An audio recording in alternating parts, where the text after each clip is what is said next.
Hi మిత్రమా, Bible భాష్యానికి స్వాగతం. ప్రతి క్రైస్తవుడు విశ్వంలో తప్పనిసరిగా కంఠపాఠంగా చెప్పేటువంటి కీర్తన సంకీర్తన 23. యెహోవా నా కాపరి లేదా ప్రభువు నా గొర్రెల కాపరి అని, అదోని రోయి అని హీబ్రూ నుంచి అనువదించబడినది. ఇక్కడ రోయి అన్నటువంటి హీబ్రూ పదం క్రియాత్మకమైనటువంటిది. రో ఆహ్ నుంచి ఉద్భవించినటువంటి పదం రోయి. దీని అర్థం పెంచడం లేదా మేపడం లేదా పోషించడం. రోయి అంటే కాపరి తన యొక్క మందను నడిపిస్తాడని, మేపడములో మందను రక్షించడములో అత్యంత శ్రద్ధను వహిస్తాడని దీని యొక్క భావం. దేవుడు తన ప్రజల పట్ల చూపించేటువంటి అపారమైనటువంటి ప్రేమను, సంరక్షణను, శ్రద్ధను మరియు ఇటు సమస్తాన్ని సమకూర్చే ఏర్పాటును కూడా రా ఆహ్ అని మూలంలో నుంచి రోహి అనేటువంటి పదం ప్రాణం పోసుకుంది.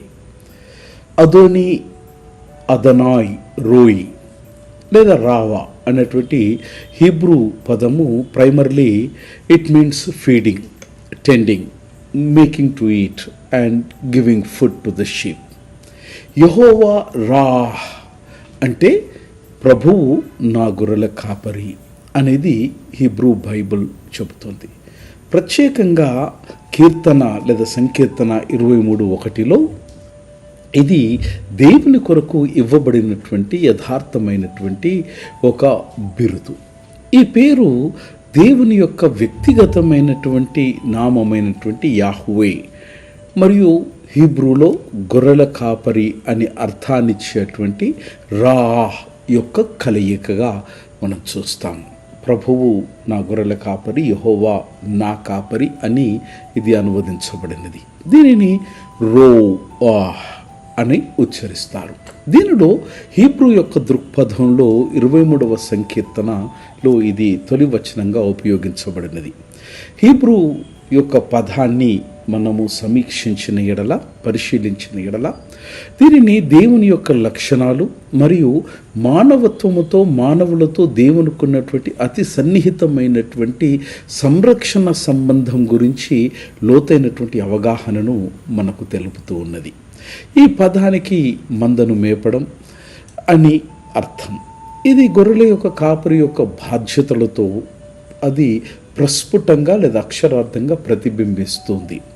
ఇది మా రా అనేటువంటి మూలము నుండి వచ్చింది రోహి అనేటువంటి ఈ పదం.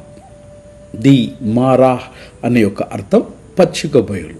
గొర్రెలను మేతకు తీసుకుని రావడంలో గొర్రెల కాపరి యొక్క పాత్రను ఇది ఎత్తి చూపిస్తూ ఉన్నది. రో ఆహ్. హీబ్రూ పదం సంకీర్తన 23:1 దీని యొక్క ముఖ్య అంశం ఏంటంటే దేవుడు తన యొక్క విశ్వాసులను లేదా తన ప్రజలను జాగ్రత్తగా చూసుకొని వారికి కావలసిన ప్రతి అనుదిన అవసరతలను అందించేటువంటి సంరక్షకునిగా రా ఆ అనే పదం యొక్క అర్థాన్ని మనకు చూపిస్తూ ఉన్నది.